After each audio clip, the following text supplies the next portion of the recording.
Reverend Dr. Carol Carnes, and I'm happy to be here. I'm grateful for every one of you. And for those of you watching us online, welcome. I'm grateful for you too. A couple weeks ago, we gave out these, or I'll put them on the table for you to take, and I encourage you to do it. I end every day when I put my head on the pillow with a gratitude list that I have in my mind, and it's different every day. And I wake up and do the same thing. But I took one of these anyway. I thought, well, this would be interesting to see if I can come up with 10 things every day for a week that are different from the day before. So naturally, the first week was all about, it's easy.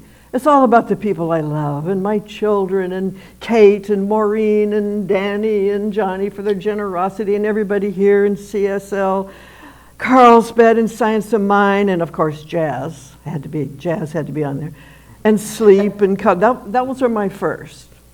Easy. Second week, I put winning the lottery.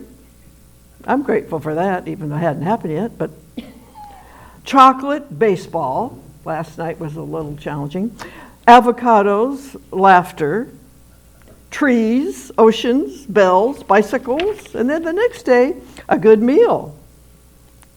Cool breezes, great health, prosperity, flowers, ripe peaches, being liked, kids, conversations, travel. Shall I go on? The day 4, tacos. I couldn't live without them. Newly mown grass, birds, first-class tickets to anywhere, Prosecco, blue sky, ice cream, movies, popcorn, red shoes, and this pen I was writing with. And then there's butter, socks, rainfall, art, dancing, pistachios, gelato, Puccini, birthdays, and generosity. And then it goes on. Kisses, TV, computers, fine dining, cloth napkins, farmers, activists, long walks, rocking chairs, road workers.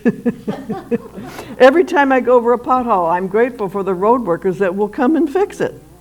Red wine, air conditioning, cheeses, memory, toilets. I learned to be grateful for toilets on my first trip to India.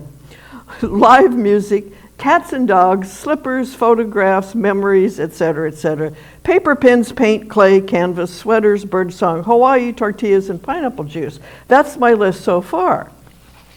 Okay, give me a round of applause. That was a good list. Okay, so November is Gratitude Month, and I think it's worth more than one day where we sit around the table and say what we're grateful for. So I'm speaking about gratitude today, and I'm going to start with a question. What is the opposite of gratitude? Well, in a playful mood this morning, I decided it's catitude. You have a cat? Yes. Yeah. They expect a good dinner, and they're not grateful. They're like, is that all you got, honey? Catitude, right? Now, what I know from this teaching is that we can expect the good and still be grateful for what we have now. In fact, it's essential. And I think people who live without gratitude are really missing out on one of the most powerful aspects of human experience, is to know that there's good for me and I ought to have it, but then to come into a teaching like this which shows us how to use certain tools to generate a greater possibility that we can experience that. I think without gratitude, there's a kind of deadness, a boredom, a lack of energy, and even depression. And I don't mean the clinical depression, I mean the kind we induce in ourselves when we're just not paying attention to all the good that's in our life and is around us and available to us. Grateful people tend to be cheerfully expectant of the good things in life, love, support, compassion, kindness, and they seem more alive and involved in life and making good things happen. Now, although it has been taught to us before we came into this teaching that we should thank God for our blessings, and I'm going to be honest here, there are times when I look up and say, thank you, God, but I know I'm not talking about some bearded old white guy in the sky. It's just an old response. But my gratitude is deeper than that. In truth, there is no outer power that requires gratitude. But this is one we can take home today. There is a principle that responds to the vibration of gratitude. And gratitude is a very high vibration. You can feel it. When you're grateful, your whole body's singing, right? You can feel it. It is a high vibration. So it draws on whatever we deeply appreciate. This is how the principle works. And there is a tendency in the creative process to operate from patterns, the patterns that we have previously set in motion.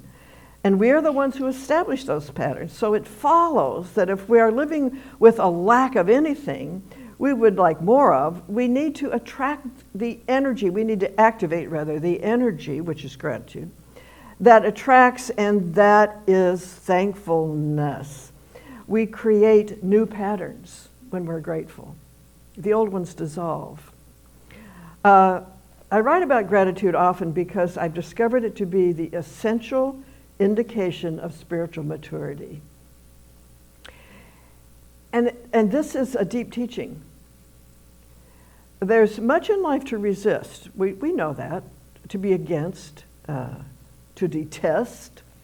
However, those who initiate deep cultural change are the grateful ones. And I want us to consider today Dr. Martin Luther King Jr., Mahatma Gandhi, Ralph Waldo Emerson railed against things, and yet he saw nothing but possibility and the goodness. Eleanor Roosevelt, Helen Keller, all of these people faced great loss and great challenges, and we could just make a huge list of people like that. Yet each one of them delighted in the good. You see, they saw behind the appearance of negativity. If they had not, they could never have done the work they did. They faced tremendous challenges, and yet they saw the good. They were grateful for it, and that was the energy that allowed them to keep moving forward and keep gathering to them what they needed to make significant changes that benefited all of us, really. They were able to act and to improve the lives of millions because they were grateful to begin with.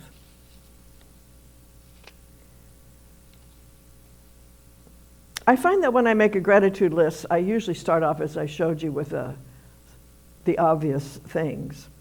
Colors, cool drink of water, that sort of thing. My children always. I'm always reminded, though, that it's simpler than that. It's a kind of a constant awareness. I was thinking today, I was talking to Richard about this, about John Denver's song, Sunshine on My Shoulder. Makes me happy. That's gratitude in the most simple way, is to be aware of how life is constantly supporting us. The natural world is our home, and it's like our mother. There's a reason we call it Mother Nature. She supports us in every way. I used to say to students, can you believe there's food on trees? I mean, that's how much it supports us. Go pick an apple and say, thank you, miss. Thank you, Mother Nature. Just be grateful for it. So it's that kind of thing. In our teaching, we have the most revolutionary thing I've ever come up with, called spiritual mind treatment. It is a methodology for moving the mind from wanting, longing, fearing into gratitude for already having, and that gives the process a kick in the old you-know-what to begin the manifestation process and out-picturing in our minds. So there's 3 steps that ErnestHolmes taught. Now, I know some of us went to class and we were taught 5 steps. He only taught 3, and there's a reason for that. The first step is to recognize the spirit, the power, the one source that made us in its image and likeness, and to say it's everywhere present, all the time, all of it, all at once. And step 2 is to unify with it. We can't be separate from that. The universe is not just a place, it's an event, and we're part of it, arising out of it all the time, that love and that intelligence that we call God. And so the second step is to declare that. There's one life, creating everything out of itself by becoming what it creates, and I cannot be separate from that. It lives in me. It's a part of my aliveness, and I know it through my mind. And I get to name it, I get to claim it, I get to describe it to myself. And of course, that's what's been happening down through the eons. This teaching has a very clear description of it. And when those two steps are really, and we teach this, so it's something we can learn, when they are really done with some grateful energy, the third step arises. And the third step is called realization. We don't construct it, it does itself. The third step is based in gratitude, and it says, that which I thought was missing, I already have in the spiritual realm. It is alive in that quantum field, if you will. It is here now. If I had, the reason I know it's real is because I thought of it. You see, we're meant to take those qualities of love and joy and peace and supply and intelligence and do things with them. So we get ideas. And when we have a good idea, like, I want more love in my life, that's an idea. We thought of it because it's possible. Because we are the way it comes into this field is by our expression of it. Okay, so the third step does itself. And it's something like this. We say, my desire is alive in the spiritual realm and lives in me ready to be expressed. This is the secret, the big secret. We only get what we want when we express it. And we only express it when we know we already have it, and that's called gratitude, spiritual gratitude. All right? So ErnestHolmes didn't add on the fourth and fifth step, which is release and gratitude, because he knew they were inherent if the third step arose from that depth of our knowing. They were part of it. So gratitude is this feeling of, it is done, I know it, I feel it, I see it, it is mine to express, I am grateful. That's what it's all about. So in spiritual mind treatment, we know we have already received our desire in mind through the idea, and the out-picturing of it is automatic. It'll show up in our world in some way just for us. ErnestHolmes says, that's when you feel like God is specifying just for you. And it is. This beautiful creative process is highly individualized. If that weren't true, we'd all have the same experience all the time and the universe would probably shut off. It would be like an automaton. But no, we are all different and we all express love in our own unique way, so we have a unique experience of it, ours alone. And that's how we can expand it when we realize this is mine alone. That little song that we sang, Love is My Decision, is a very powerful statement. It's how I decide to express love gives me an experience of love that I haven't had before. If I choose to express it in a more inclusive way, in a deeper way, in a more immediate way to everybody I meet, then I have a different experience. There's nothing, it's not missing anymore. It's right inside of me. So there are times in every life when challenges seem to overcome us, but later, looking back, we might even be grateful for them. Ralph Waldo Emerson spoke about this in the most evocative way. I'm going to read you a passage from it in a minute. Because sometimes things that we have experienced, maybe they led to our awakening. Maybe they led us to a place like this. You know, there's an old saying in Science of Mind, people either come to this from inspiration or desperation. I came from both. I was inspired by some people who told me about it, and I was a little desperate. My life was not really working. I was a single mother on welfare, 2 little kids. Paychecks bouncing. It wasn't pretty. Came into this, things started to change. Okay, so maybe some past experience elicited in us some kind of emotional healing, which we might call forgiveness, a deep emotional healing that we had to have. In my life, I wouldn't wish my childhood on anybody, certain parts of it. It wasn't all bad, nothing's all bad, but it was bad enough. I wouldn't wish it on anybody, but I'll tell you what it gave me. Compassion. You can't shock me with your story. I can always see through it. It gave me the ability to hear other people's stories and to have a feeling of, yes, and we can do this with that. We can move it, we can heal it, we can open it up and make it into something we can be grateful for. It doesn't mean we necessarily forgive the act. We're not required to do that if it was hurtful, but that we become to an understanding that we were greater than what happened. We look back and think, well, I'm still here. I guess I was greater than any of it. I'm still here. And I'm still strong, and I'm still happy, and I'm still alive, and I still got a lot to give, right? So in some way, Emerson's essay, I've read this before too. I know I have because I read it all the time. I highly encourage you to get this book, or mine that I wrote about his essays. And, oh, this is my marker. Page 92. It's the very last paragraph in the essay on compensation, which is metaphysicians. You've got to read this. And Emerson is essential to our teaching. Okay, so I'm going to read it, and I'm sorry it's a little wordy, but it's worth it. Okay, he says, the compensation of calamity are made apparent to the understanding after long intervals of time.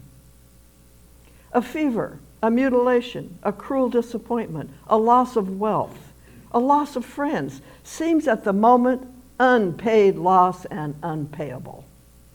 But the sure reals reveal the deep remedial force that underlies all facts. Oh God, I love that, the deep remedial force. It's always active.